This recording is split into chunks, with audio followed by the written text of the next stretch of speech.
never slow up, no I don't take shit, I got no love for the fakeness. If you wanna play tough and wanna hate this, I'll always show up. کرتی ہوں اللہ کے بابرکت نام سے جو بڑا مہربان اور نہایت رحم کرنے والا ہے۔ رب اشرح لی صدری ویسر لی امری واحلل عقدۃ من لسانی یفقہوا قولی۔ ناظرین، آج کی ویڈیو میں ہم سورۃ بقرہ کی آیت نمبر 141 ٹو آیت نمبر 150 ترجمہ اور تفسیر بیان کریں گے، اور ویڈیو میں آگے بڑھنے سے پہلے آپ سے گزارش ہے کہ چینل کو سبسکرائب کریں، شیئر کریں اور بیل کے بٹن پر پریس کریں تاکہ اگلی ہر نئی ویڈیو آپ تک آسانی سے آ سکے۔ ترجمہ آیت نمبر 141 ٹو آیت نمبر 143۔ بہرحال وہ ایک امت تھی جو گزر گئی، جو کچھ انہوں نے کمایا وہ ان کا ہے اور جو کچھ تم نے کمایا وہ تمہارا ہے، اور تم سے یہ نہیں پوچھا جائے گا کہ وہ کیا عمل کرتے تھے۔ اب یہ بے وقوف لوگ کہیں گے کہ آخر وہ کیا چیز ہے جس نے ان مسلمانوں کو اس قبلے سے رخ پھیرنے پر آمادہ کر دیا جس کی طرف وہ منہ کرتے چلے آ رہے تھے۔ آپ کہہ دیجئے کہ مشرق اور مغرب سب اللہ ہی کی ہیں، وہ جس کو چاہتا ہے سیدھی راہ کی ہدایت کر دیتا ہے۔ اور مسلمانوں، اسی طرح تو ہم نے تم کو ایک معتدل امت بنایا ہے تاکہ تم دوسرے لوگوں پر گواہ بنو اور رسول تم پر گواہ بنے، اور جس قبلے پر تم پہلے کاربند تھے اسے ہم نے کسی اور وجہ سے نہیں بلکہ صرف یہ دیکھنے کے لیے مقرر کیا تھا کہ کون رسول کا حکم مانتا ہے اور کون الٹے پاؤں پھر جاتا ہے۔ اور اس میں شک نہیں کہ یہ بات تھی بڑی مشکل، لیکن ان لوگوں کے لیے ذرا بھی مشکل نہ ہوئی جن کو اللہ نے ہدایت دے دی تھی، اور اللہ تعالیٰ ایسا نہیں کہ تمہارے ایمان کو ضائع کر دے، اور در حقیقت اللہ لوگوں پر بہت شفقت کرنے والا بڑا مہربان ہے۔ تفسیر۔ واقعات کا پس منظر یہ ہے کہ مکہ مکرمہ میں حضرت صلی اللہ علیہ وآلہ وسلم بیت اللہ کی طرف رخ کر کے نماز پڑھا کرتے تھے۔ جب آپ مدینہ منورہ تشریف لائے تو آپ کو بیت المقدس کا رخ کرنے کا حکم دیا گیا، جس پر آپ تقریباً 17 مہینے تک عمل فرماتے رہے۔ اس کے بعد دوبارہ بیت اللہ شریف کو قبلہ قرار دے دیا گیا۔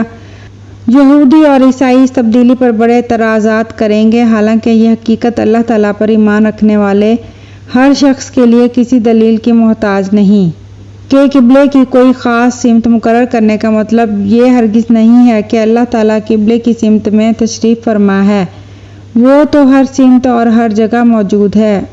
اور مشرق ہو یا مغرب، شمال ہو یا جنوب، یہ ساری چیزیں اسی کی بنائی ہوئی ہیں۔ البتہ چونکہ مصلحت کا تقاضا یہ ہے کہ اللہ کی عبادت کرتے ہوئے تمام مومنوں کے لیے کوئی ایک سمت مقرر کر دی جائے، اس لیے یہ سمت اللہ تعالیٰ ہی اپنی حکمت کے تحت مقرر فرماتا ہے۔ اس کا یہ مطلب نہیں ہوتا کہ وہ سمت بذات خود مقدس یا مقصود ہے۔ جو کچھ تقدس کسی قبلے یا اس کی سمت میں آتا ہے وہ اللہ تعالیٰ کے حکم کی وجہ سے آتا ہے، چنانچہ وہ اپنی حکمت کے مطابق جب چاہے جس سمت کو چاہے قبلہ قرار دے سکتا ہے۔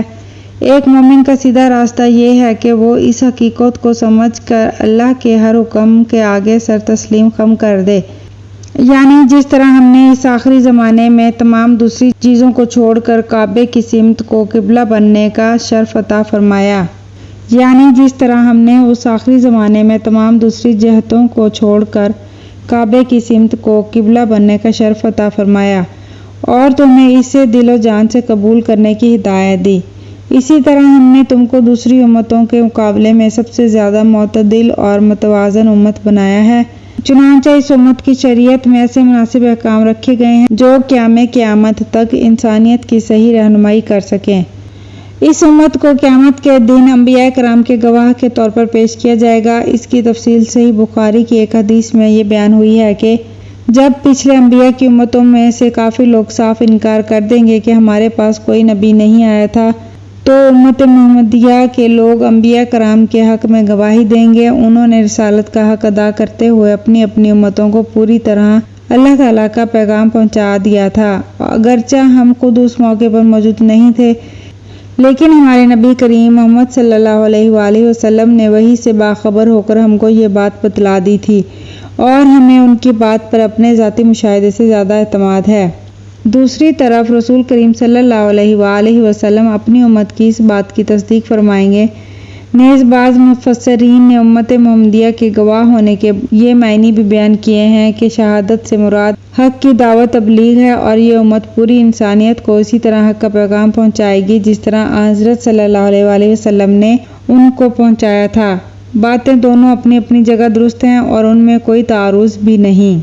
مطلب یہ ہے کہ پہلے کچھ عرصے کے لیے بیت المقدس کو قبلہ بنانے کا جو حکم ہم نے دیا تھا، اس کا مقصد یہ امتحان لینا تھا کہ کون قبلے کی اصل حقیقت کو سمجھ کر اللہ کے حکم کی تعمیل کرتا ہے،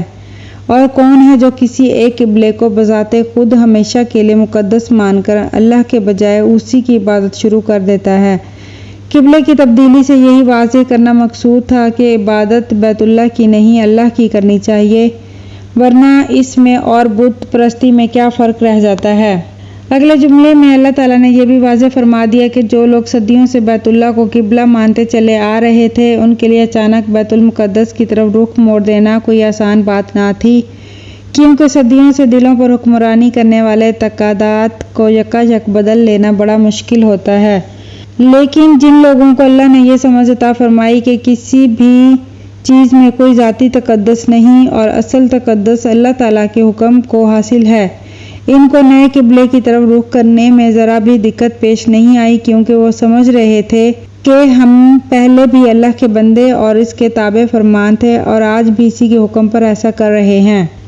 اس سلسلہ کلام میں اس جملے کا ایک مطلب تو حضرت حسن بصری نے یہ بیان فرمایا ہے کہ اگرچہ نئے قبلے کو اختیار کر لینا مشکل تھا، لیکن جن لوگوں نے اپنی قوت ایمانی کا مظاہرہ کرتے ہوئے اسے بے چون چرا مان لیا، اللہ تعالیٰ ان کے اس ایمانی جذبے کو ضائع نہیں کرے گا، بلکہ انہیں اس کا عظیم اجر ملے گا۔ دوسرے یہ جملہ ایک سوال کا جواب بھی ہے جو بعض صحابہ کے دل میں پیدا ہوا تھا، اور وہ یہ کہ جو مسلمان اس وقت انتقال فرما گئے تھے جب قبلہ بیت المقدس تھا، تو کہیں ایسا تو نہیں کہ ان کی وہ نمازیں جو انہوں نے بیت المقدس کی طرف رخ کر کے پڑھی تھیں قبلے کی تبدیلی کے بعد ضائع اور کالعدم ہو جائیں۔ اس آیت نے یہ جواب دے دیا ہے کہ نہیں، چونکہ انہوں نے اپنے ایمانی جذبے کے تحت وہ نمازیں اللہ تعالیٰ ہی کے حکم کی تعمیل میں پڑھی تھیں، اس لیے وہ نمازیں ضائع نہیں ہوں گی۔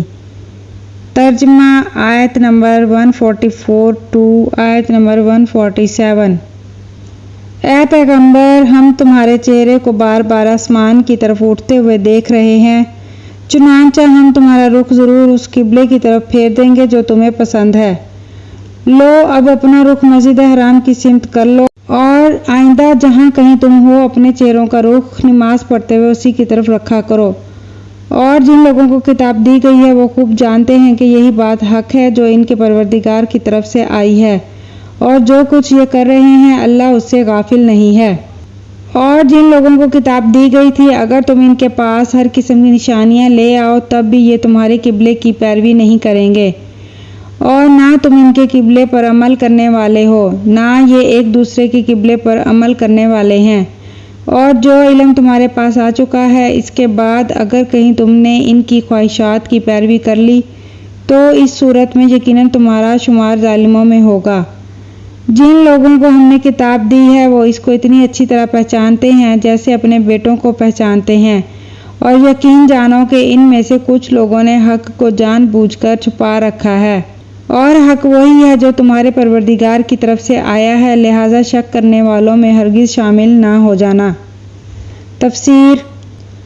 جب بیت المقدس کو قبلہ بنایا گیا تو حضرت صلی اللہ علیہ وآلہ وسلم کو یہ اندازہ تھا کہ یہ حکم عارضی ہے، اور چونکہ بیت المقدس کے مقابلے میں زیادہ قدیم بھی تھا اور اس سے حضرت ابراہیم علیہ السلام کی یادیں بھی وابستہ تھیں، اس لیے آپ کی طبعی خواہش بھی یہی تھی کہ اسی کو قبلہ بنایا جائے۔ چنانچہ حضرت صلی اللہ علیہ وآلہ وسلم قبلے کی تبدیلی کے انتظار اور اشتیاق میں کبھی کبھی آسمان کی طرف منہ اٹھا کر دیکھتے تھے۔ اس آیت میں آپ کی اسی کیفیت کو بیان کیا گیا ہے، یعنی اہل کتاب اچھی طرح جانتے ہیں کہ قبلے کی تبدیلی کا جو حکم دیا گیا ہے وہ بالکل برحق ہے۔ اس کی ایک وجہ تو یہ ہے کہ وہ لوگ حضرت ابراہیم علیہ السلام کو مانتے تھے، اور یہ بات تاریخی طور پر ثابت تھی کہ انہوں نے اللہ تعالیٰ کے حکم سے مکہ میں کعبہ تعمیر کیا تھا، بلکہ بعض مورخین نے خود تورات کے دلائل سے ثابت کیا ہے کہ حضرت ابراہیم علیہ السلام کی تمام اولاد یعنی حضرت اسحاق علیہ السلام کا قبلہ کعبہ ہی تھا۔ یہودی بیت المقدس کو اپنا قبلہ مانتے تھے اور عیسائی بیت الحم کو، جہاں حضرت عیسیٰ علیہ السلام پیدا ہوئے تھے، اور ممکن ہے کہ یہ حضرت صلی اللہ علیہ وسلم کو اچھی طرح پہچانتے ہیں کہ یہ وہی رسول ہیں جن کی خبر پچھلے انبیاء کرام کے صحیفوں میں دی جا چکی ہے، لیکن ضد کی بنا پر ان حقائق کو تسلیم نہیں کر رہے۔ ترجمہ آیت نمبر 148 ٹو آیت نمبر 150۔ اور ہر گروہ کی ایک سمت ہے جس کی طرف وہ رخ کرتا ہے، لہٰذا تم نیک کاموں میں ایک دوسرے سے آگے بڑھنے کی کوشش کرو۔ تم جہاں بھی ہوگے اللہ تم سب کو اپنے پاس لے آئے گا، یقیناً اللہ ہر چیز پر قادر ہے۔ اور تم جہاں سے بھی سفر کے لیے نکلو اپنا منہ نماز کے وقت مسجد حرام کی طرف کرو، اور یقیناً یہی بات حق ہے جو تمہارے پروردگار کی طرف سے آئی ہے، اور جو کچھ تم کرتے ہو اللہ اس سے بے خبر نہیں۔ اور جہاں سے بھی تم نکلو اپنا منہ مسجد حرام کی طرف کرو، اور تم جہاں کہیں ہو اپنے چہرے اسی کی طرف رکھو تاکہ لوگوں کو تمہارے خلاف حجت بازی کا موقع نہ ملے۔ البتہ ان میں جو لوگ ظلم کے خوگر ہیں وہ کبھی خاموش نہ ہوں گے، سو ان کا کچھ خوف نہ رکھو، ہاں میرا خوف رکھو، اور تاکہ میں تم پر اپنا انعام مکمل کر دوں اور تاکہ تم ہدایت حاصل کر لو۔ تفسیر۔ جو لوگ قبلے کی تبدیلی پر اعتراض کر رہے تھے ان پر حجت تمام کرنے کے بعد مسلمانوں کو یہ ہدایت دی جا رہی ہے کہ ہر مذہب کے لوگوں نے اپنے اپنے قبلے الگ الگ بنا رکھے ہیں، اور تمہارے لیے یہ ممکن نہیں ہے کہ اس دنیا میں ان کو کسی ایک قبلے پر جمع کر سکو۔ لہٰذا اب ان لوگوں سے قبلے کی بحث میں پڑنے کے بجائے تمہیں اپنے کام میں لگ جانا چاہیے، اور وہ یہ ہے کہ اپنے نامہ اعمال میں زیادہ سے زیادہ نیکیوں کا اضافہ کرو اور اس کام میں ایک دوسرے سے سبقت لے جانے کی کوشش کرو۔ آخری انجام یہ ہوگا کہ تمام مذہبوں والوں کو اللہ تعالیٰ اپنے پاس بلائے گا، وہاں سب کا قبلہ ایک ہی ہو جائے گا کیونکہ سب اللہ کے سامنے کھڑے ہوں گے۔ اللہ تعالیٰ نے مسجد حرام کی طرف رخ کرنے کا حکم ان آیاتوں میں 3 مرتبہ دہرایا ہے۔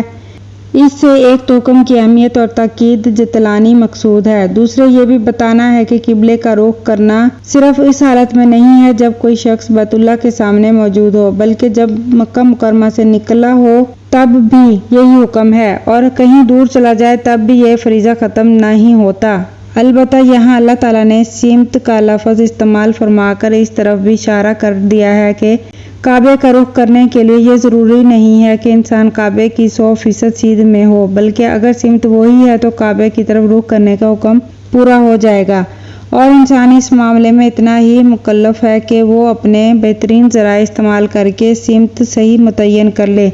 ایسا کر لینے کے بعد اس کی نماز ہو جائے گی۔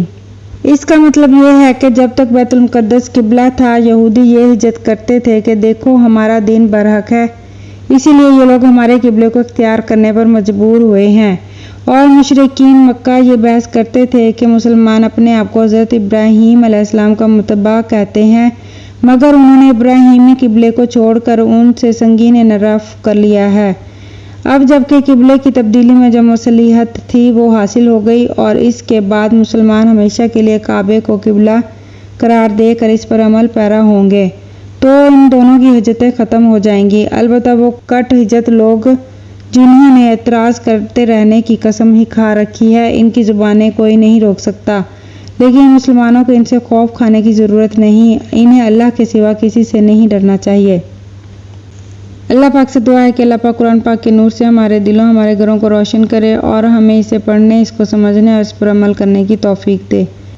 آمین ثم آمین۔ جزاک اللہ خیر۔